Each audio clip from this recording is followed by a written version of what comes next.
34 years sa Roosevelt. 34 years sa Roosevelt. Napakaraming pangarap ang iyong naipinta. Rest ang naging second home mo. Dito iniwan ang puso't buong pagkatao. Kapag narinig ang halakhak mong tunay, kahit malayo ka pa, kilala ka kaagad.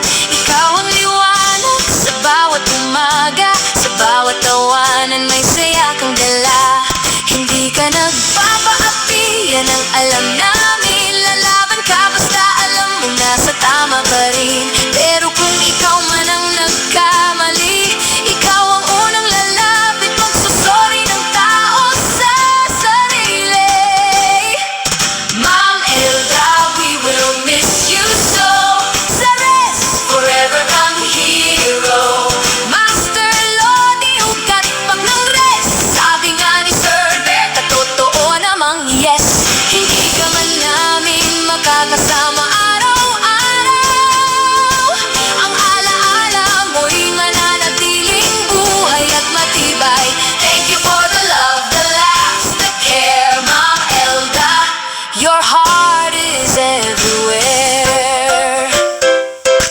Laging may ice cream na panlibre, kaya excited kaming lahat tuwing may treat. Hindi mahirap lapitan kung may kailangan, handang tumulong ng walang alinlangan. At syempre may isang malulungkot ngayon, si Ma'am Rosaline. Wala nang kasabay pa uwi tuwing hapon.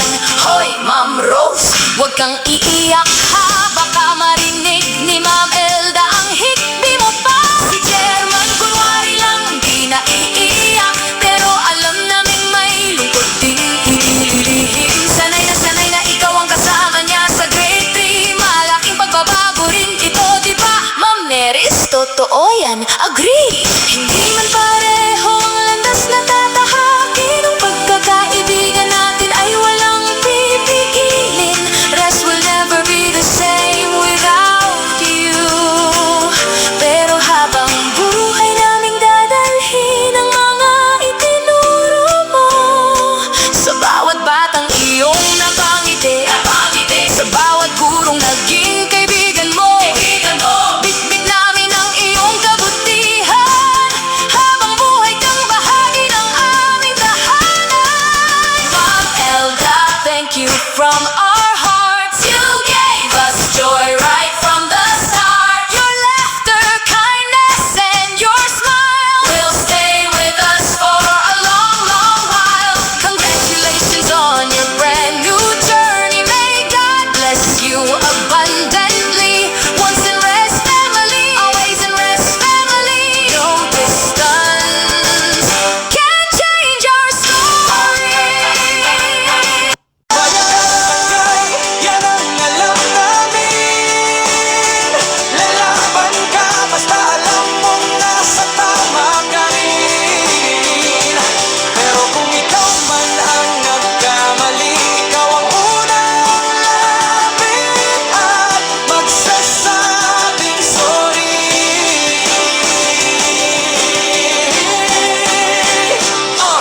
At syempre si Mama yung maninibago rin. Mahigit 2 dekada kayong magkatandem din sa bawat meeting, programa at gawain. Mag-aagapay kayong laging maaasahan namin. Napakaraming alaalang magkasalo, sa hirap at saya sabay ninyong hinarap ito.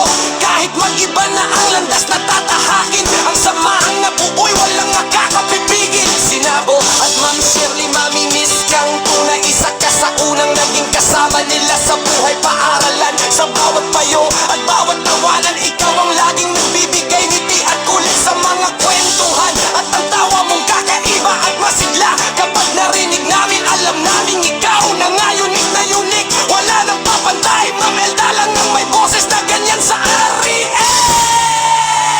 Hindi man pareho ang landas na tatahakin, ang pagkakaibigan natin ay walang pipigilin. Rest will never be the same without you. Pero habang buhay basahin ang mga itinuro mo. Sa bawat batang iyong napangiti, sa bawat gurong naging kaibigan mo, bitbit namin ang iyong kabutihan. Habang buhay kang bahagi ng aming tahanan. Sinabawa at Ma'am Shelley, mamimiss kang tunay. Isa ka sa unang naging kasama nila sa buhay paaralan. Sa bawat payo at bawat tawanan, ikaw ang laging nagbibigay ngiti at kulit sa mga kwentuhan.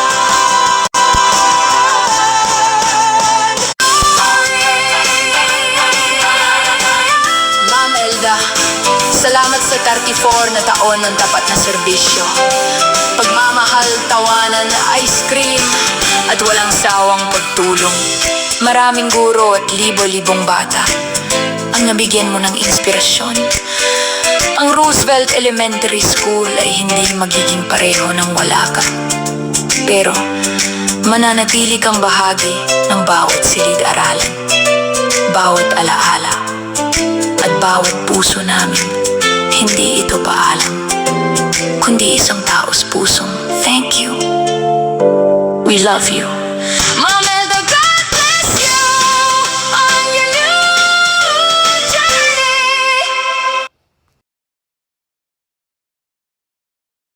Come give me something I can feel. Oh, oh, oh. Don't you want me like I want you, baby? Don't you need me like I need you now? See tomorrow, but tonight go crazy. All you gotta do is just meet me at the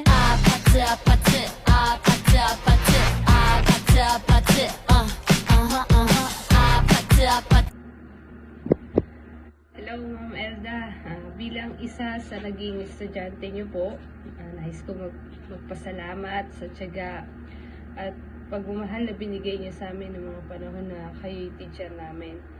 At ang mga leksyon na tinuro niyo sa amin na hindi lang sa libro, nadala namin hanggang habang buhay. Enjoy niyo po yung retirement niyo, deserve niyo po ang pahinga at saya. Pasensya na po kayo sa kulit namin dati. At alam ko naman po naging memorable po talaga yung grade 2 ko sa inyo.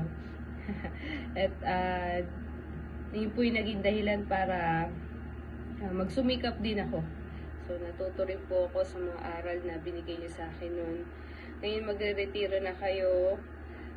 Dalangin namin na punuin ang kaligayahan at lakbay at pahinga ang new chapter nyo, and you shape so many futures, and including mine. So maraming salamat po, Ma'am Elda. Hello, Ma'am Elda. Thank you po for all the things that you have done for us during our grade 2 years po. Hindi lang po kami natuto ng 1, 2, 3s and ABCs, but we also learned to be confident and masipag po. Miss ka na po namin agad. Happy retirement po. Hello, Ma'am Elda. Happy retirement po. Mapapasana all ka na lang sa'yo ngayon. May enjoy mo na yung buhay mo. Pa-travel ka na lang yan kasi na-reach mo na ang iyong pinakihintay. Good luck sa bago mong journey at more travels to come. Happy retirement, Ma'am Elda.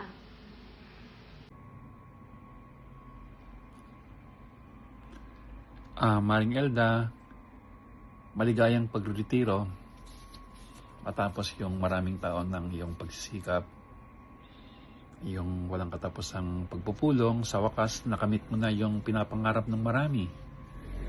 Ang magising na walang alarm clock at hindi na magbibilang ng leave credits. Maraming salamat sa iyong dedikasyon at mga ambag sa ating samahan. Naging inspirasyon ka sa marami at nag-iwan ng mga aral sa aming mga dadalhin sa aming mga susunod na gawain. Bagamat hindi ka na namin makakasama araw-araw sa opisina, tiyak na manatili ang iyong magandang impluwensya at mga alaala sa aming lahat. Ngayon, ang bago mong trabaho ay mag-enjoy, magpahinga at gawin ang mga bagay na dati mong pinagpapaliban dahil sa trabaho. Wala nang deadlines, wala nang reports, maliban na lamang kung iutos ng iyong pamilya. Naway, patuloy kang pagpalain ng mabuting kalusugan, kasiyahan at maraming oras para sa iyong sarili at sa iyong mahal sa buhay. Hi, Ma'am Elda. Congratulations on your retirement. And gusto ko lang magpa-thank you sa'yo sa lahat ng mga pinagsamahan natin, sa mga chikahan, sa tawanan, sa kulitan, sa lahat ng mga beautiful memories na meron tayo. Thank you so much sa lahat ng mga payo mo. Salamat ng marami, ma'am. And wish ko lang sa'yo is for you to have a long, healthy, wealthy, and happy life. And syempre, more travel pa. Congratulations again on your retirement. And syempre, happy birthday sa'yo, Sex Bomb Elda Manuel. Get out. I love you always. God bless you. Happy birthday, Ma'am Elda. Wish ko lang good health and more birthdays to come. Nagre-retired ka na ba? Enjoy yourself to the fullest fun. I love you.